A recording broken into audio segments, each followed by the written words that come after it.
Olá, eu sou a Adriana Gonçalves do canal Leis e Crimes.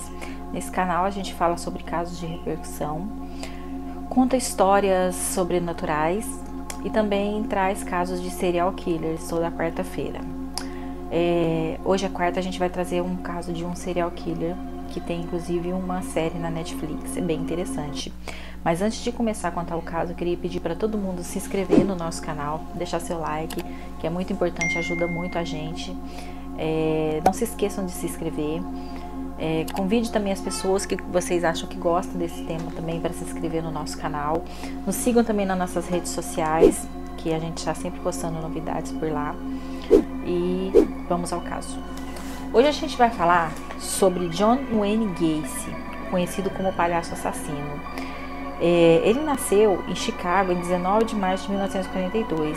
Ele era filho de John Stanley, que era um mecânico veterano de guerra, e de Elaine Robson, e era o segundo e único filho menino do casal. Então, ele era o segundo filho e o único menino do casal de 3 filhos, tá? Eles tinham 3 filhos, o casal. Ele tem uma antecedência polaca e dinamarca pelos seus avós paternos.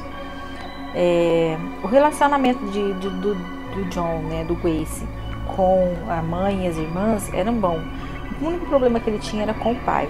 O pai era um alcoólatra, era uma pessoa muito violenta.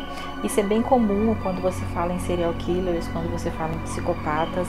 Geralmente eles vêm dessa infância difícil, de pai doente, pai violento ou mãe violenta, enfim. Ele agredia muitas vezes a esposa e os filhos, né?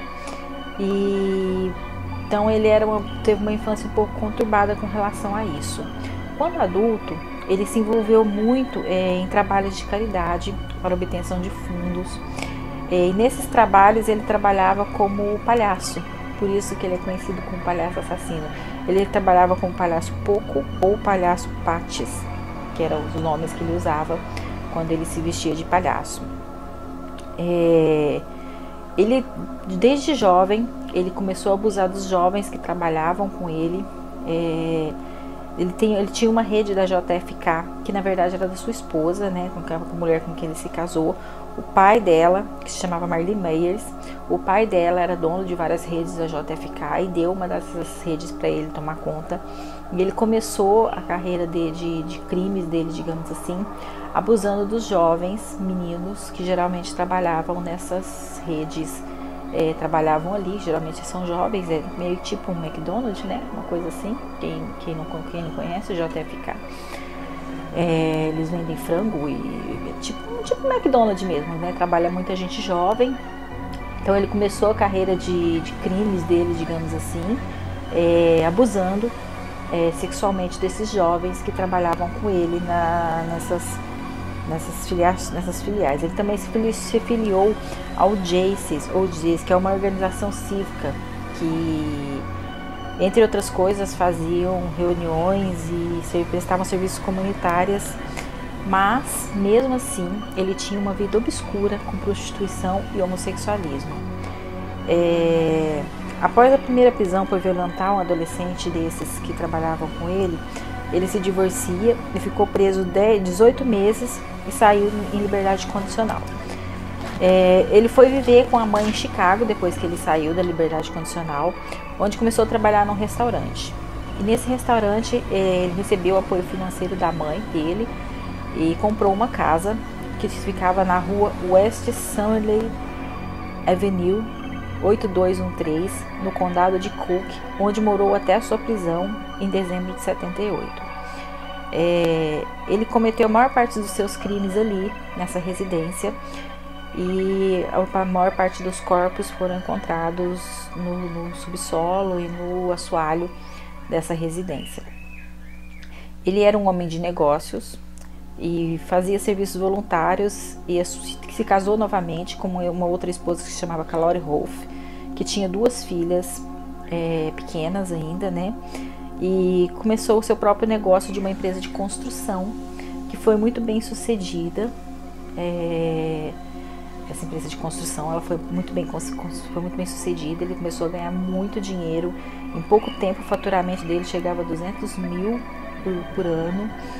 E então ele continuou também com os abusos aos adolescentes. O seu primeiro adolescente que ele matou se chamava Timothy McCoy, que ele pegou num terminal de ônibus e levou, com desculpa de que ele dormiria na sua casa e depois levaria ele para pegar o ônibus no outro dia. Matou a facadas e escondeu o corpo no assoalho da sua casa. Depois desse foram diversos outros, acredita-se que mais de 30 que foram mortos por ele. Ele usava um truque, ele fingia como ele se vestia de palhaço, ele falava que ia fazer um truque da algema e da corda, e com o truque da algema ele algemava essas pessoas, e depois de algemadas ele abusava, e depois ele enforcava com uma corda. Então assim, ele usava da confiança daquelas pessoas que aqueles rapazes tinham nele, né, para cometer os seus crimes. Tem uma série na Netflix que se chama Conversando com um Assassino, as fitas de John Grace. É bem interessante, conta bem a história dele, conta várias fitas dos depoimentos que ele dá, dos crimes que ele assume, tá? Ele não assume todos, mas ele assume a boa parte dos crimes. Ele relata que escondeu tantos corpos no assoalho que por fim não tinha mais como esconder. Porque ele chegou a esconder o primeiro corpo, ele escondeu no guarda-roupa, mas começou a vazar fluidos do corpo, né, claro, começa a entrar em estado de decomposição, e aí ele teve que tirar do guarda-roupa e colocar no assoalho. Chegou a um ponto que não tinha mais lugar no assoalho da casa dele para enterrar os corpos das suas vítimas, e aí ele começou a enterrar também em outros lugares. Acho que teve 2 ou 3 vítimas que foram encontradas em um outro lugar que não na residência dele.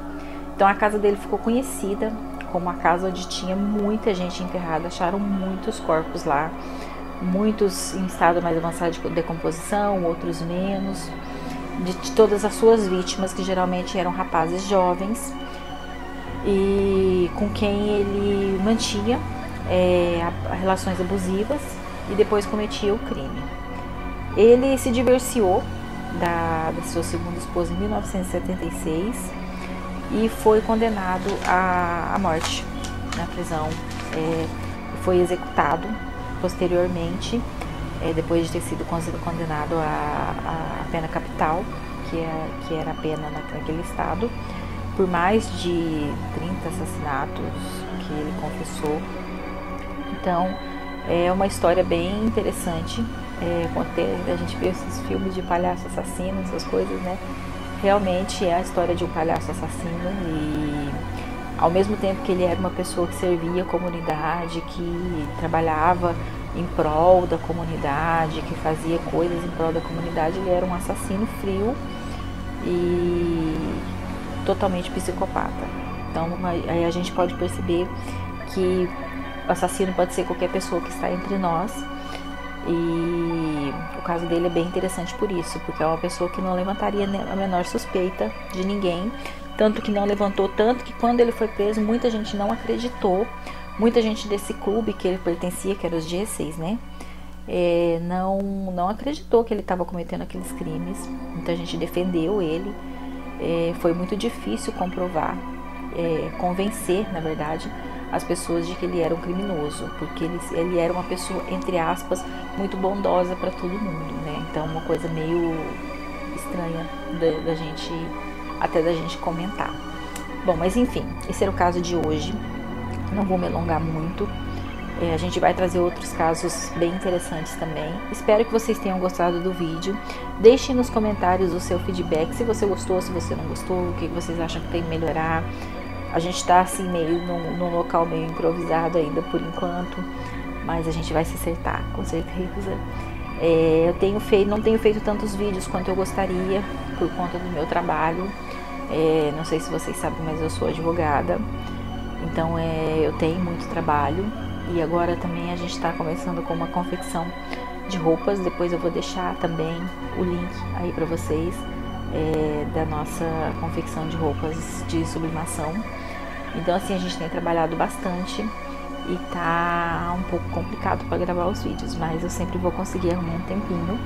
O próximo vídeo que eu vou fazer é o caso da Aricele, que é um caso antigo, mas é um caso bem interessante também, sobre a morte de uma criança. E espero que vocês tenham gostado do vídeo. Aguardo vocês no próximo. Tchau!